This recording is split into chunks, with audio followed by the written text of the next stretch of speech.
Olá, meus irmãos, a graça e a paz do nosso Senhor Jesus Cristo em mais esse momento da reflexão.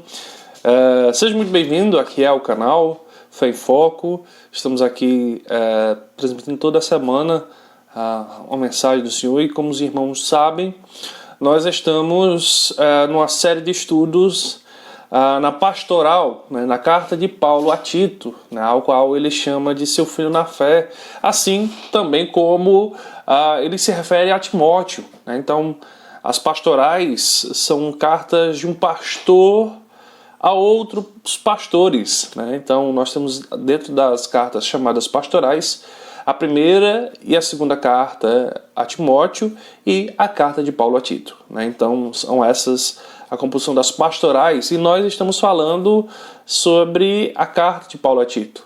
Então, já há 2 estudos que você pode acompanhar aqui nos cards.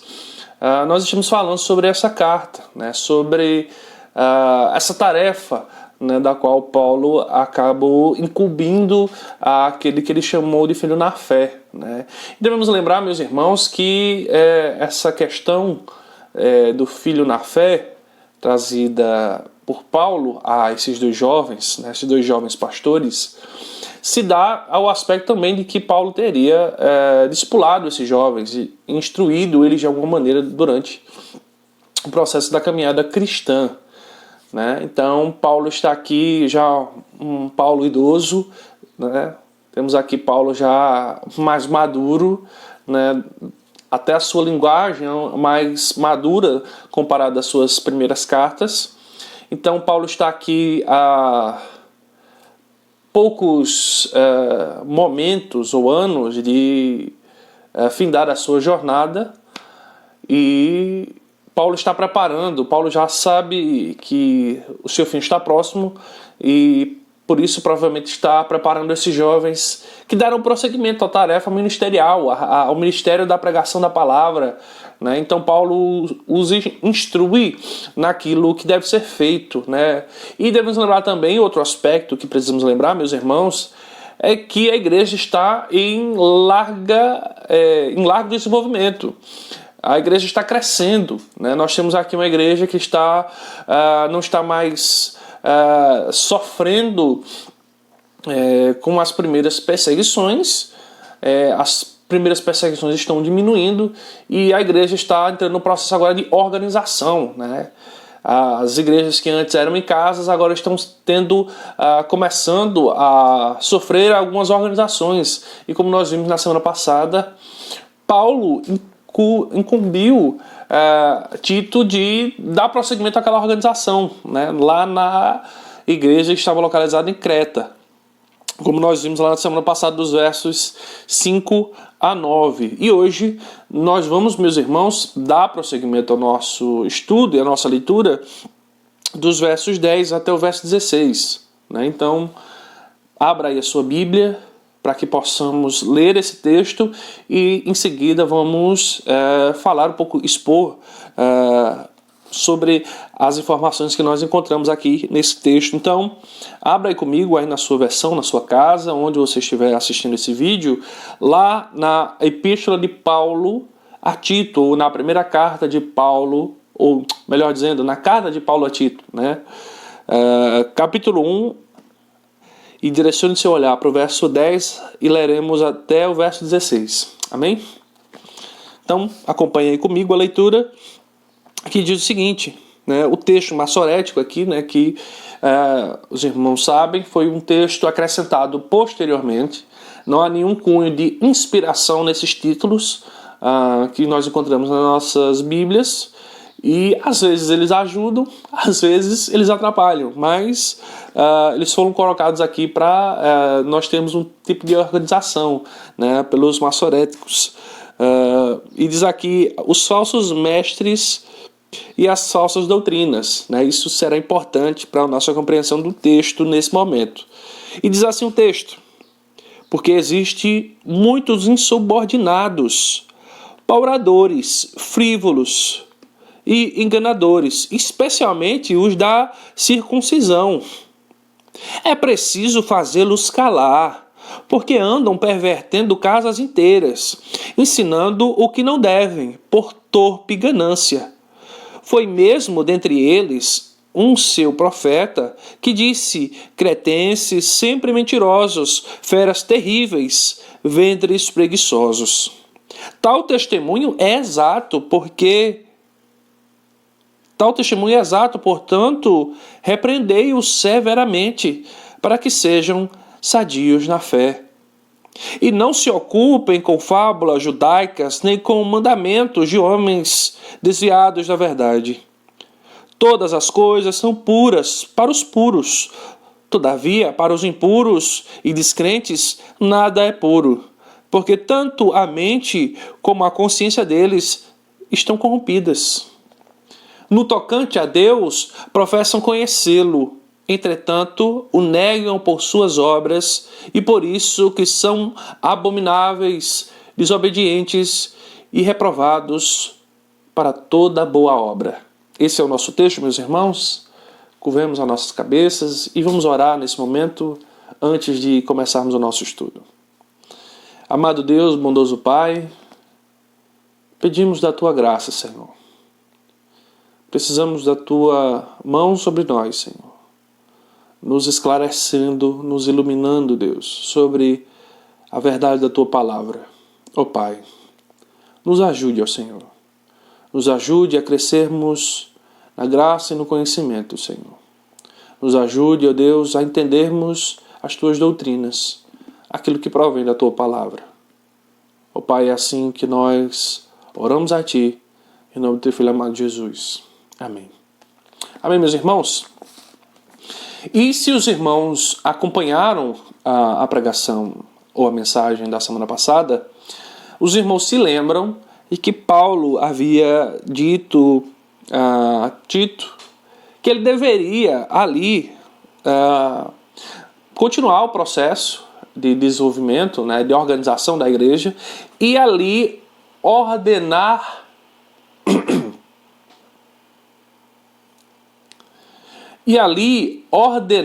presbíteros, né? E nós vemos que esses presbíteros, meus irmãos, não deveriam ser homens de toda maneira, né? Qualquer homem poderia ser um presbítero, mas homens que tivessem certas qualidades. Lembremos que esses homens que foram escolhidos, né, por Tito, eles deveriam ter essas qualidades. Essas qualidades não seriam imputadas a eles por algum tipo de ordenação miraculosa, por imposição de mãos, e a partir daí esses homens teriam essas qualidades. Não, esses homens deveriam ser irrepreensíveis, ou seja, homens que estivessem acima de qualquer suspeita, homens de boa índole, de bom testemunho, de bom caráter, cuidadores da família, amantes de uma só esposa, cuidadores e disciplinadores e discipuladores dos seus filhos, né? Homens que realmente fossem capazes. Lembremos que o termo presbítero significa irmão mais velho, né, ou homem mais velho, que não se refere ao aspecto necessariamente da idade, né? Então, lembramos que a maturidade cristã ela não necessariamente se dá com os longos anos, né? Mas se dá com a busca incessante pela palavra de Deus. Então, quanto mais você busca, mais maduro você se torna, né? É algo que está ligado, né? Você busca, quanto mais você busca, mais maduro você estará.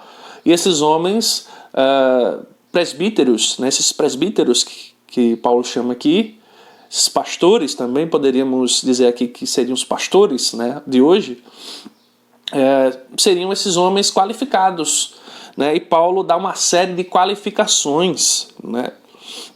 E o verso 9 termina dizendo: apegados à palavra fiel, que é segundo a doutrina, de modo que tenham poder tanto para exortar pelo reto ensino, como para convencer os que o contradizem. Paulo deixa bem claro que esses homens terão uma tarefa de pregar a palavra fielmente.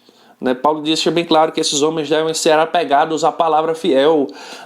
E aqui, meus irmãos, a partir do verso 10, nós vemos texto que nos aponta um exato antagonismo àquilo que Paulo havia falado, né? Paulo fala de homens fiéis que deveriam pregar a palavra e deveriam também trazer à luz aqueles que estavam desviados por esse motivo, né? Paulo traz aqui a problemática que a igreja de Creta tem sofrido e por que Tito precisa organizar essa igreja. A importância de Tito aqui, lembremos, meus irmãos, a missão de Paulo está baseada em promover a fé que é dos eleitos de Deus e o pleno conhecimento da verdade segundo a fidelidade.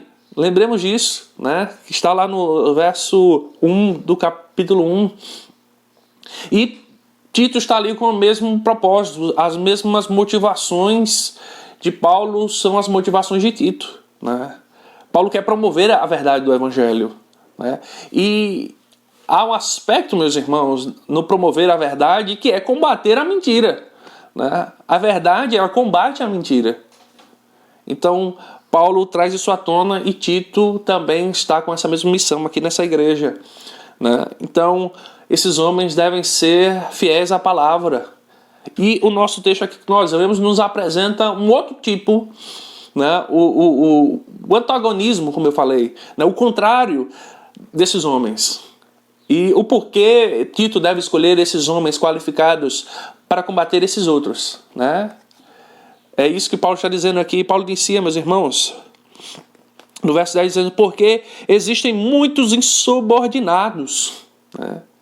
Vejam que como o verso 10 está ligado com o verso 9, né? Esses homens devem ser apegados à palavra, fiel, que é segundo a doutrina, de modo que tenham poder tanto para exortar pelo reto ensino, como para convencer os que o contradizem. E esses que o contradizem são esses que Paulo está falando agora. Vejam, por que existe muitos insubordinados? Essa é a motivação, né? Porque esses homens precisam ser qualificados. Porque não pode ser qualquer homem, mas homens maduros, que sejam capazes de ensinar, de doutrinar, de discipular e disciplinar quando necessário, né? E Paulo diz, verso 10, porque existem muitos insubordinados, né? Paulo está se referindo aqui a um grupo envolvido, né, dentro do contexto da igreja, que está pregando falsas doutrinas, que está ensinando heresias à igreja, e tem conquistado a grande público, aparentemente, porque Paulo precisa combatê-los, né? E Paulo aqui, meus irmãos, nos trará nesse texto 3 imperativos pelos quais ele indica a Tito para que Tito utilize para como combate para esses falsos mestres, esses falsos profetas, né? Ainda no verso 10, Paulo chama-os de insubordinados, né? Homens que não se deixam levar pela doutrina da palavra, mas que são carregados de seus próprios conceitos, né? Homens que não se deixam disciplinar, que não se deixam guiar por ninguém. Eles são indisciplinados, eles não podem receber a disciplina, né? Por isso Paulo chama-os de indisciplinados. Em segundo lugar, Paulo chama-os de pauladores, frívolos, né? E essa palavra aqui, meus irmãos, quer dizer que eles são faladores. Eles falam muito, mas a sua palavra não tem o poder da graça de Deus, do Evangelho, da verdade, das boas novas de Jesus Cristo, mas são faladores frívolos, né? Só há frivolidade em suas palavras, né? Paulo diz que eles também são enganadores, né? São enganadores, especialmente os da circuncisão.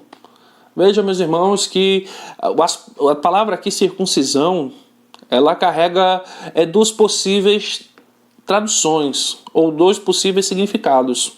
Em primeiro lugar, Paulo pode estar se referindo a judeus que estão ali sendo convencidos numa tentativa de combater o cristianismo. Ou então, meus irmãos, ele está se falando de irmãos que faziam parte da igreja, que eram considerados parte da igreja, mas que agora andam corrompendo a pregação do Evangelho, né? Porque a ideia da circuncisão, meus irmãos, é a ideia da ligação, do fazer parte do grupo, fazer parte da igreja, da ligação, né?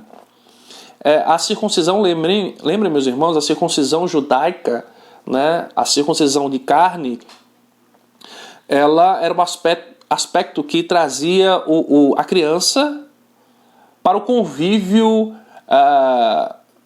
do grupo, né? Fazia ela parte do grupo. Lembramos que o pacto da circuncisão, ela fazia com que os homens fossem selados como partes do povo de Deus, né?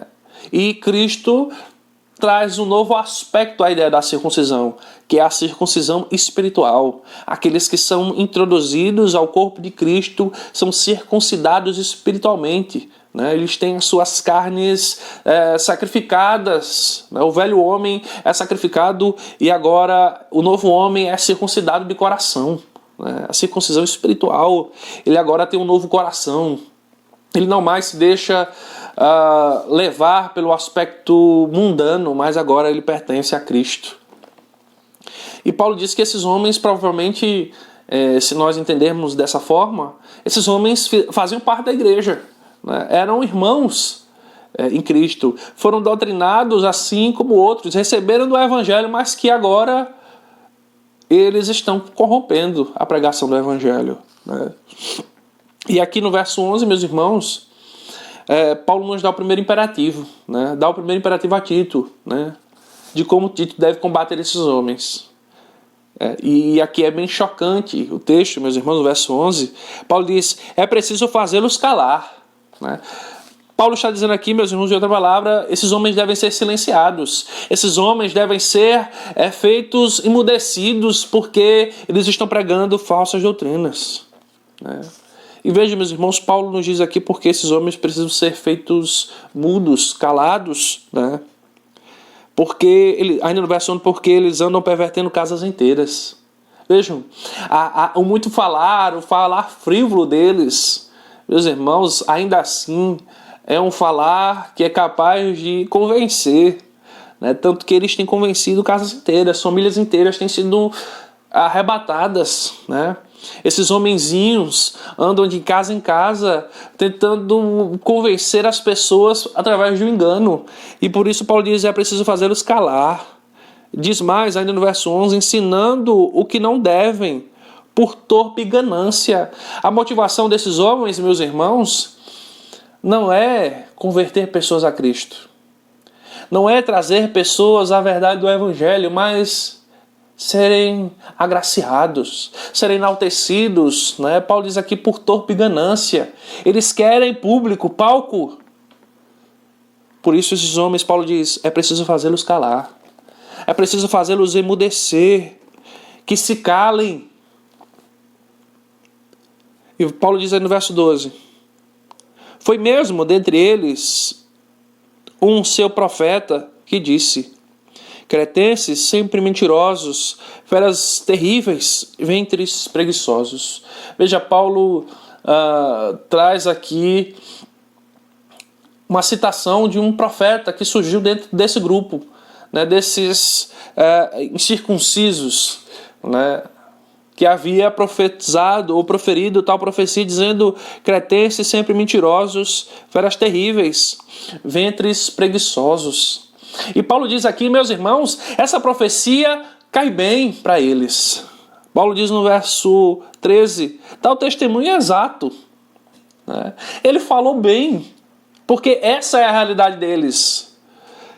Eles são mentirosos, eles são feras abomináveis que não se preocupam com a salvação da alma, mas querem consumir a carne, né?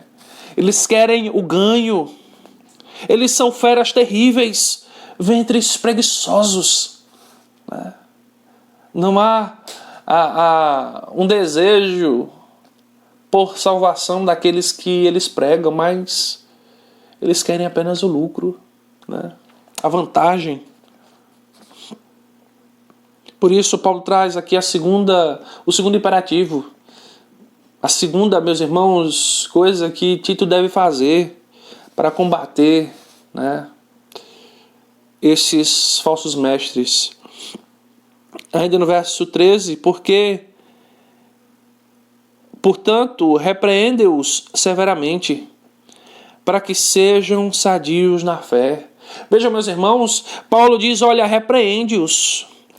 O texto aqui, o termo repreender aqui, meus irmãos, não se classifica apenas no termo de fazê-los parar. Mas o que Paulo está dizendo aqui é que Tito deve refutá-los. Tito deve fazer com que esses homens sejam feitos, descobertos como mentirosos. Lembra-se o verso 9? De modo que tem o poder tanto para exortar pelo reto ensino, como para convencer os que o contradizem. A ideia aqui é a mesma. Paulo quer que esses homens, os presbíteros, refutem esses falsos mestres, né? Que eles combatam os falsos mestres pela pregação do Evangelho. Como disse certa vez o pastor Hernandes, né? O fiel combate da pregação idólatra, ou da pregação herética, melhor dizendo, é feita através da pregação do fiel evangelho, né? A luz do evangelho, ela combate, ela traz à luz a mentira. Assim como a verdade traz à luz o engano, o erro, né? E assim, a pregação do Evangelho, meus irmãos, deve trazer esses homens à tona, deve repreendê-los, né, para que sejam sadios. Vejam, meus irmãos, que a ideia de Paulo aqui é que essa heresia, essas falsas pregações, esses falsos mestres são como doenças, né? Eles têm adoecido a igreja com esses falsos ensinos. E Paulo traz aqui a ideia perfeita, meus irmãos, de que esses presbíteros devem trazer o remédio para que cure a igreja. E qual é esse remédio? A pregação fiel. A pregação fiel do Evangelho, como diz lá no verso 9. Por isso que eles precisam ser apegados à palavra fiel, né? Paulo diz para que eles sejam sadios. A saúde da igreja, meus irmãos, depende de uma fiel pregação do Evangelho. Assim como alguém que não tem uma alimentação saudável ficará doente, né, comendo só besteira, né, vai ficar doente com certeza. Assim, aqueles que se alimentam das heresias, aqueles que se alimentam dos falsos ensinos, estes, meus irmãos, estão doentes e precisam ser curados pela pregação do Evangelho, né? Por isso Paulo diz: repreende-os severamente. Paulo não está se referindo aqui, como eu já disse, apenas à disciplina, né? Mas a um refutar. Esses homens precisam ser refutados. A verdade precisa ser pregada, né? Ainda que hajam muitos pregadores do engano, isso não deve fazer com que Tito ou os presbíteros esmoreçam na pregação fiel das Escrituras. Muito pelo contrário. Enquanto cresce os falsos ensinos, mais deve crescer a pregação do Evangelho, para que esses falsos mestres sejam refutados, sejam repreendidos, sejam feitos calados.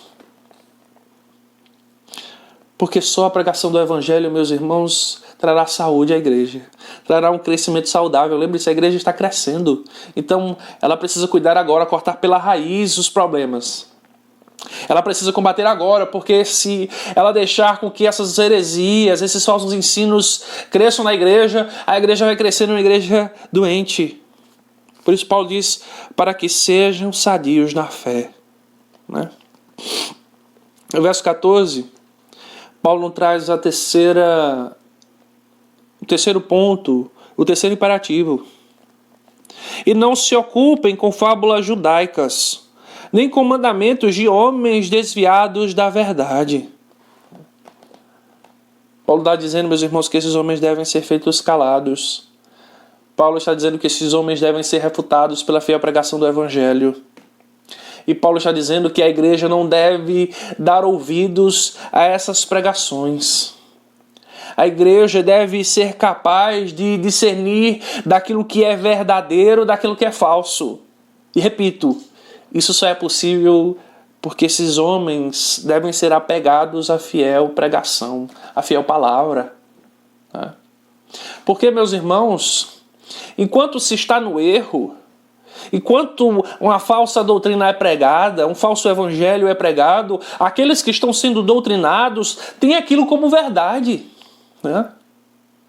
É como a ideia do mito da caverna. A única verdade para aqueles que estão na caverna, meus irmãos, é a escuridão e as sombras. Até que um finalmente se liberta e passa a perceber que ele vivia na escuridão. Então, enquanto não se percebe a luz, enquanto a luz do evangelho não é percebida, as trevas são a única realidade conhecida. As trevas são a única coisa que o mundo conhece, meus irmãos. Eles não conhecem a luz do evangelho. Eles não conhecem Jesus Cristo. Eles até têm uma ideia muito rasa de quem é Deus, de quem é Jesus, de quem é o Espírito Santo, do que é a palavra de Deus. Uma ideia muito rasa, uma ideia muito aquém, muito distante. Mas, a partir do momento que se conhece o verdadeiro evangelho, tudo aquilo perde o sentido. Você finalmente se percebe na escuridão. E você percebe que agora precisa da luz do evangelho. Né?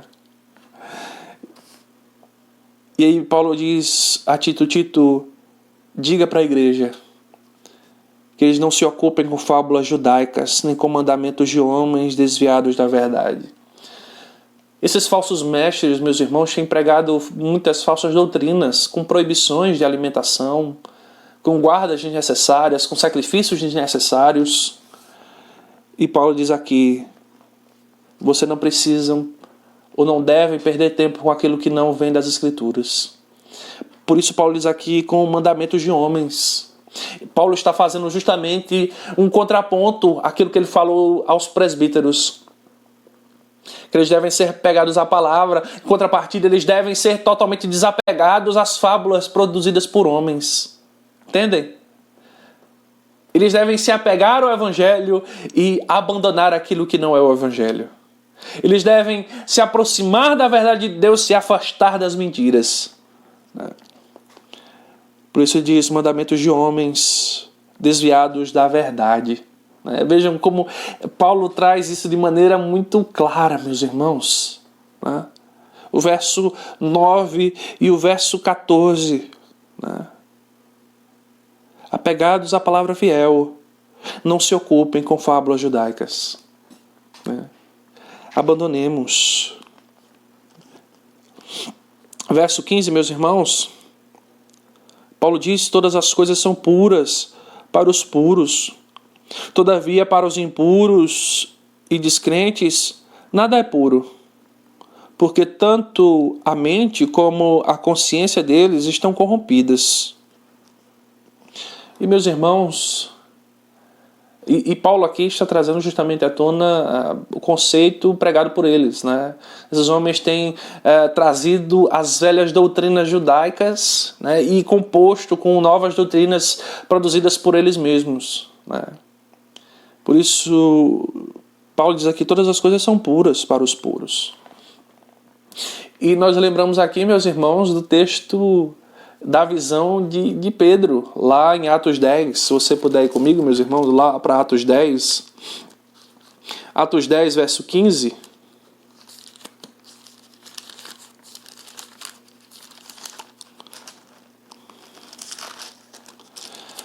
Lá na visão de Pedro, justamente sobre as coisas purificadas, Vocês lembram? Pedro tem aquela visão, Pedro está em cima da casa de alguns amigos e ele está com fome e está ali esperando que a comida seja preparada e Deus lhe dá uma visão. Pedro ainda estava ligado, ainda sendo desintoxicado das doutrinas judaicas, E Deus está aqui produzindo em Pedro um novo pensamento, uma nova consciência acerca dessas coisas. E lá no verso 15 nós vemos o que Deus diz a Pedro. Segunda vez a voz lhe falou, ao que Deus purificou não consideres comum, ou não consideres impuro. Deus santificou as coisas. Tudo é santificado a Deus, pois tudo produzido, tudo feito, meus irmãos, todos os alimentos são de Deus, né?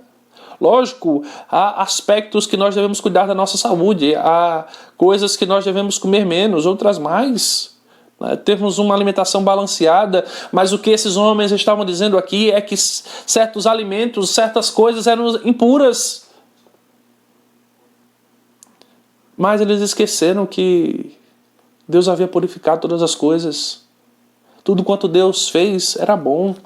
Sim, as coisas foram contaminadas pelo pecado, mas Deus, através de Jesus Cristo, as purifica. Então, por isso, meus irmãos, que esses homens têm pregado um falso evangelho. Por isso, Paulo quer trazer a igreja à luz da verdade.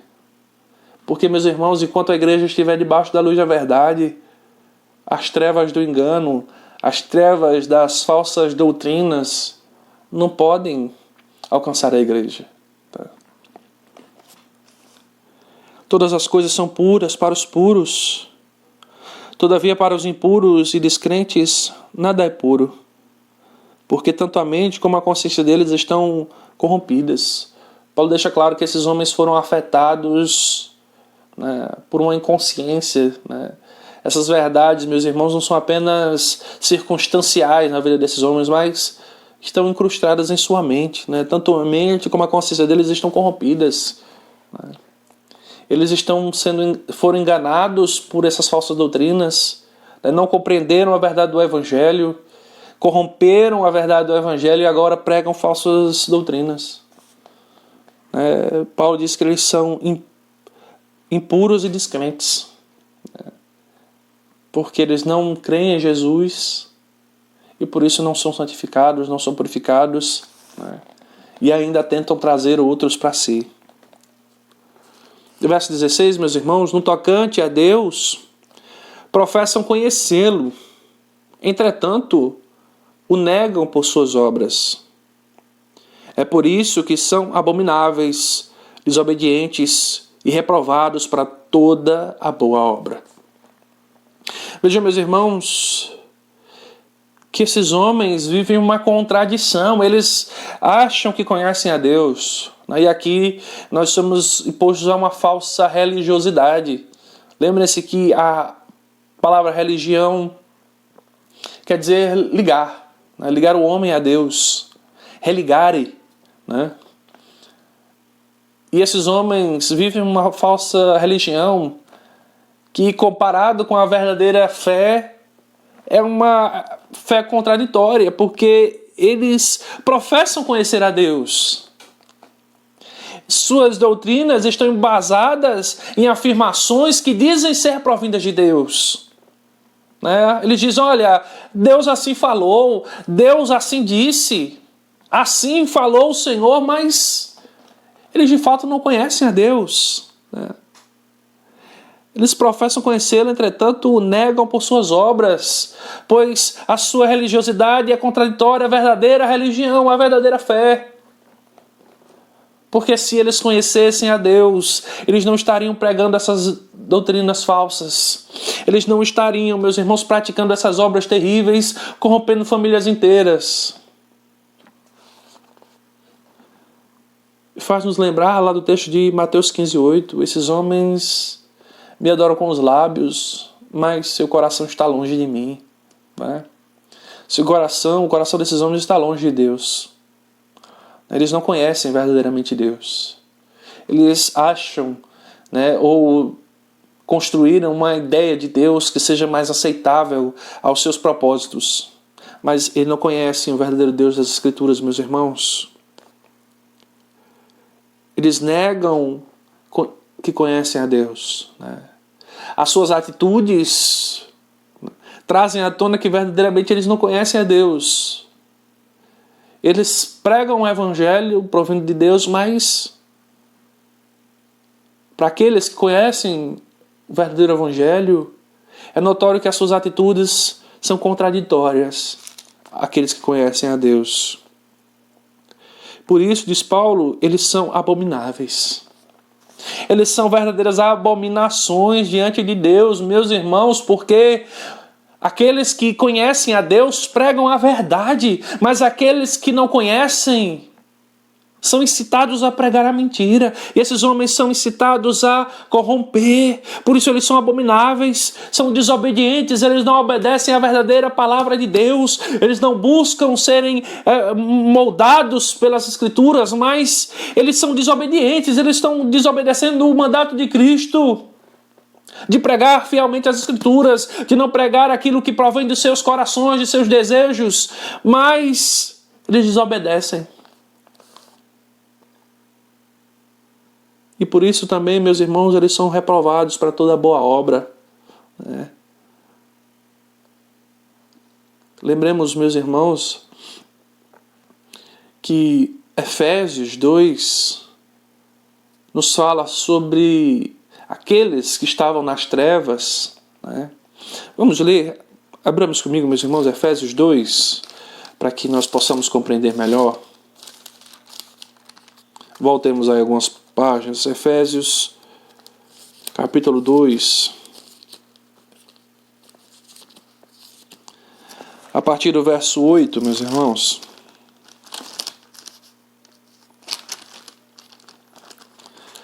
Porque pela graça sois salvos mediante a fé, isto não vem de vós, é dom de Deus. Não de obras para que ninguém se glorie, pois somos feituras dele, criados em Cristo Jesus, para as boas obras, as quais Deus de antemão preparou para que andássemos nelas. Vejam que aqueles que são convertidos a Cristo foram aqueles que foram preparados para as boas obras, eles estão qualificados para as boas obras. Já esses homens não.